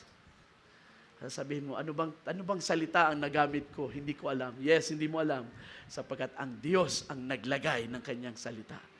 To speak the right word at the right time. Ganon ang paggawa ng Diyos sa buhay natin. Amen. So thank God for our family. Thank God for the helpers. Marami tayong naging kaibigan. Along the way, sa iba't ibang stages ng ating buhay, ay maraming mga taong pinadala ang Diyos. Some of them ay wala na. Some of them ay nariyan pa. Sapagkat kailangan mo sila, alam ng Diyos, kailangan mo sila sa paglilingkod sa Kanya. So remember them in your prayers. Now, ang huling bagay na ibinigay ng Diyos kay Moses, and I believe ito isa sa mahalaga, ginawa ng Diyos kay Moses. Ayan, mababasa natin, aatras tayo sa chapter 3, verse 19 hanggang 22. At ito ay may kinalaman sa mga gagawin ng Diyos sa unahan. In short, God gives Moses foresight. Now, remember, the word foresight is connected sa salitang providence. God gives Moses foresight. Pinakita ng Diyos kay Moses ang ilang mga bagay na mangyayari. This is what you should expect, Moses. I will send you. Meron kang trabahong gagawin, pero ayaw kong mangangapa ka sa iyong paglakad, ipapakita ko sa iyo kung ano ang ilang bagay na mangyayari. Oh, napakaganda ng ginawa ng Panginoon sapagkat ito'y nagbigay kay Moses ng advantage sa pagharap niya sa Egypt, pagbaba niya sa Egypt. Mayroon siyang advantage sapagkat na-anticipate na niya kung ano ang mga bagay na pwedeng mangyari. Anong sabi ng Panginoon? Verse 19, "But I know that the king of Egypt will not permit you to go except under compulsion." Sa ibang salin, except by a mighty hand. In other words, puwersahan ang mangyayari. Ang paglabas ng aking bayan sa Egypt ay hindi mangyayari the easy way. Hindi ito magiging sabi nating smooth. It will be by a mighty hand. Kailangan kong puwersahin si Pharaoh. So ano sabi niya? Verse 20, "So I will reach out my hand and strike Egypt with all my wonders, which I shall do in the midst of it, and after that he will let you go. I will grant these people favor in the sight of the Egyptians, and it shall be that when you go, you will not go empty-handed. Every woman shall ask her neighbor and the woman who lives in her house for articles of silver and gold, clothing, and you will put them on your sons and daughters, so you will plunder the Egyptians." So, ang mga salitang ito ay preview ng Diyos sa mga mangyayari. Moses, I want you to know, gusto ko ma-anticipate mo ang mga bagay na darating. Una, hindi papayag si Pharaoh. Hindi magiging smooth ang paglabas, kailangan ko siyang puwersahin. It will be by a mighty hand. Pangalawa, I will do wonders. I will do my miracles, I will do my signs and wonders sa Egypt, and then after that, saka lamang papayag ang hari, ang paraon, na kayo ay makalabas. And then, at the moment na kayo lalabas, at the time na kayo lalabas, I will do a great thing. Hindi kayo lalabas na walang dala. Ang mga babae sa inyo ay manghihingi ng mga gamit sa mga Egyptians, at ang mga Egyptians naman sa takot sa inyo, dahil sa takot nila na meron pang sumunod na salot, ibibigay na nilang lahat ng inyong kailangan, and you will plunder the Egyptians. Practically, ang kayamanan ng Egypt ay makukuha nila. So those are previews. At alam niyo ba, hindi pa tapos ang Diyos. There's another part sa chapter 4, verse 21, sapagkat dito sa verse 21 ay pinakita ng Diyos ang ultimatum niya sa Egypt. And the Lord said to Moses, "When you go back to Egypt, see that you perform before Pharaoh all the wonders which I have put in your power, but I will harden his heart so that he will not let the people go. Then you shall say to Pharaoh, 'This is what the Lord says, Israel is my son, my firstborn. So I say to you, let my son go so that he may serve me. But you have refused to let him go. Behold, I am going to kill your son, your firstborn.'" So, nang ito'y sinabi ng Diyos kay Moses, practically nakalatag na sa unahan ni Moses ang mga event na mangyayari. Alam ng Diyos ang battle, na-set na ng Diyos ang mga gagawin niya, ay isa na lang ang kulang, hindi alam ni Moses. But God was so gracious, pinapakita ng Diyos kay Moses, ito ang mga bagay na mangyayari, Moses. I want you to anticipate these things. I want you to be ready to face your enemies. I will do wonders.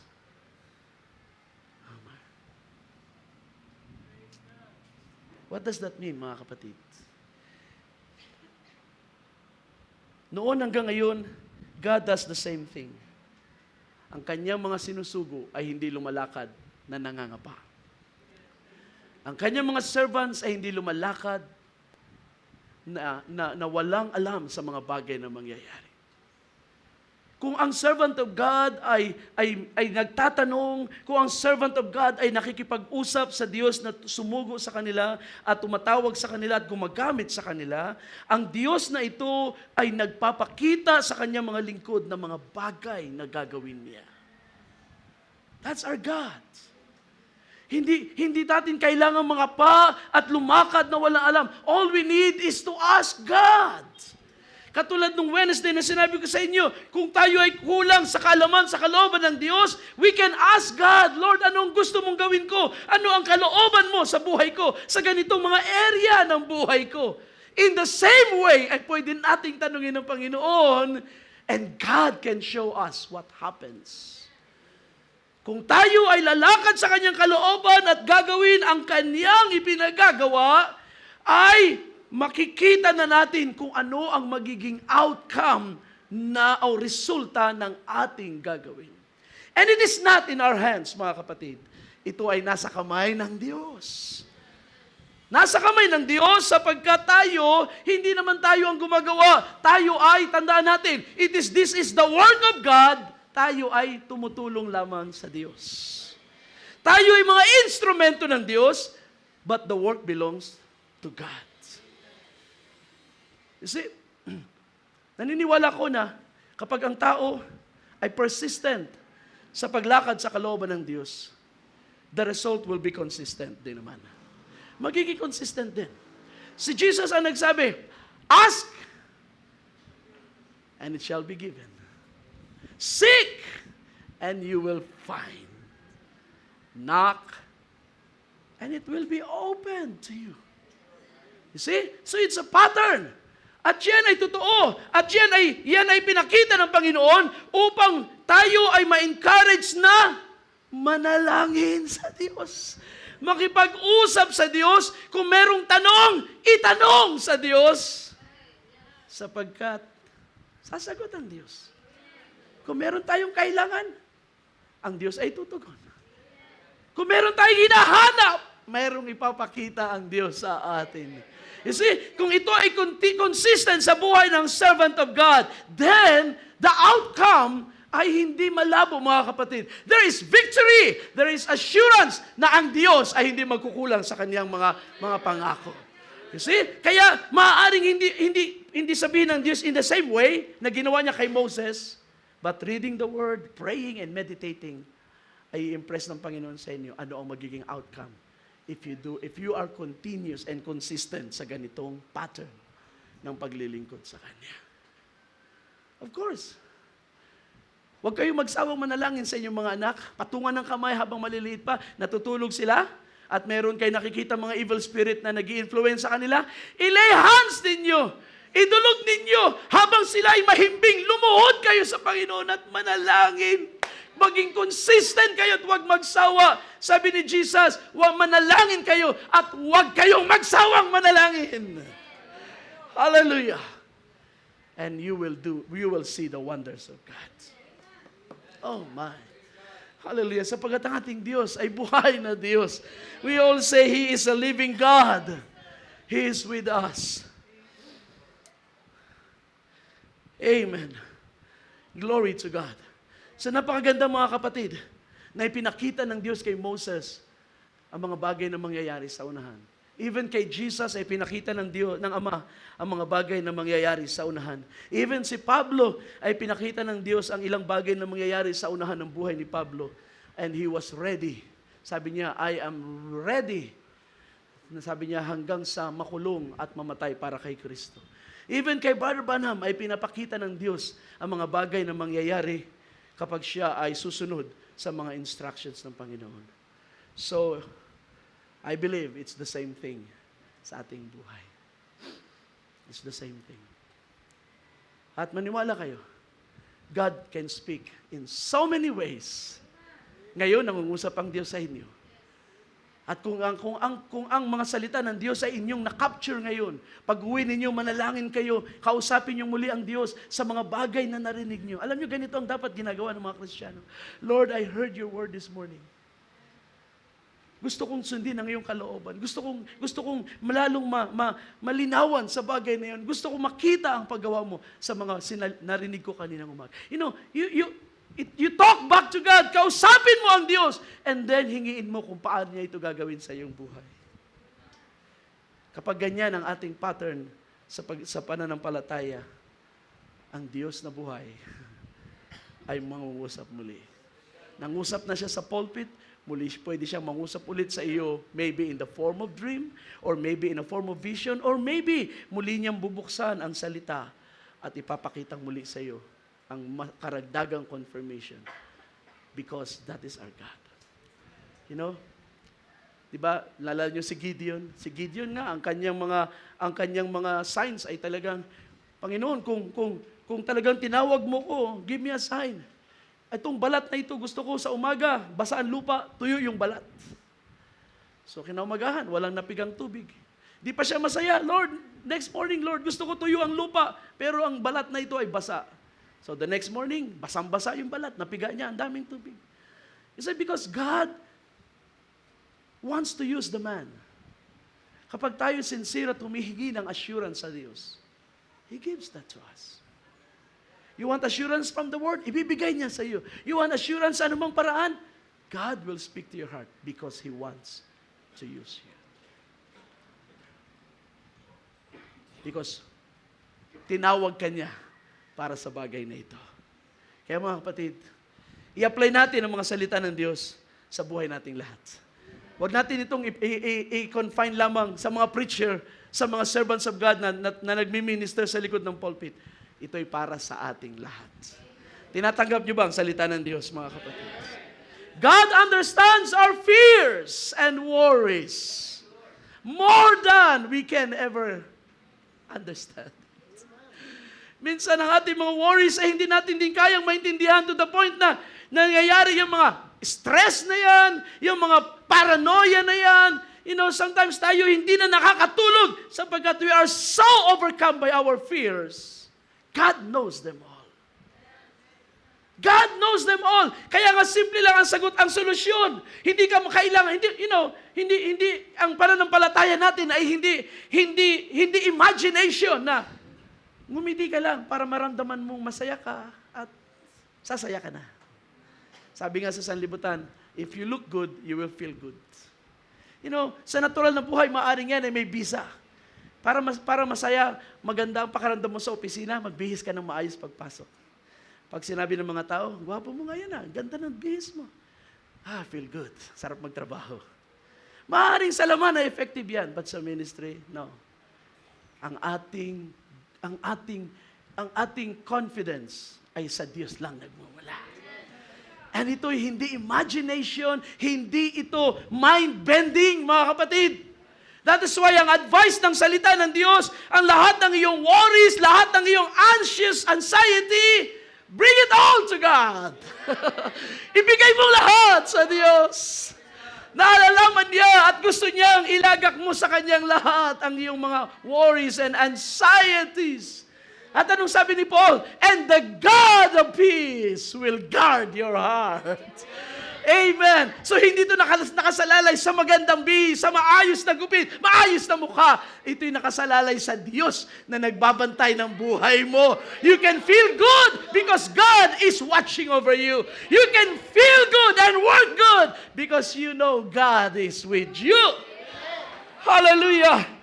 Bring all your fears to God. And you can rest assured that God will resolve your problems in His own time, in His own way. Hallelujah. Purihin ang ating Panginoon. Natin siyang palakpakan, mga kapatid. Blessed be the name of the Lord. Ganyan ang pag-empower ng Diyos, mga kapatid, sa atin. Ganyan siya mag-equip sa atin. Gives us His Word. Gives us assurance. His presence. His promises. Amen. Now, remember, the empowering and the equipping takes place only in the presence of God. Hindi mo ito mararanasan sa labas ng presence ng Diyos. Maaring ibang lugar, maaring hindi church, but it's the presence of God. Maaring sa bahay mo, mangyari ang empowering and equipping, kasama ang Biblia, kapag ikay nakapasok sa presensya ng Diyos. But it is always in the presence of God. Amen. Kaya si Moses, hindi kinausap ng Diyos sa Egypt, hindi kinausap ng Diyos sa banda, sa bahay niya sa Media, hindi kinausap ng Diyos sa kung saan mang lugar. Dinala siya ng Diyos, paunti-unti, hinahatak siya ng mga circumstances hanggang sa siya ay ma-attract sa burning bush. Saan siya nakarating? Sa bundok ng Diyos. Sa presensya ng Diyos. At doon, lahat ng fear, inilatag ni Moses, lahat ng kanyang anxieties, binitawan niya. At bago siya bumaba, nasagot ang lahat ng kanyang fears and worries. Don't go out of the presence of God until ma-encounter mo siya at ma-equip ka. Even ang mga disciples, sabi ni Jesus, stay in Jerusalem until you are filled with power from on high. It is in the presence of God. Kaya purihin ang Panginoon. Palapakan natin siya, mga kapatid. Hallelujah. Let's shout, praise the Lord. Hallelujah. Let's all stand up. Glory to God. Amen. Glory to God. Glory to God. Hallelujah.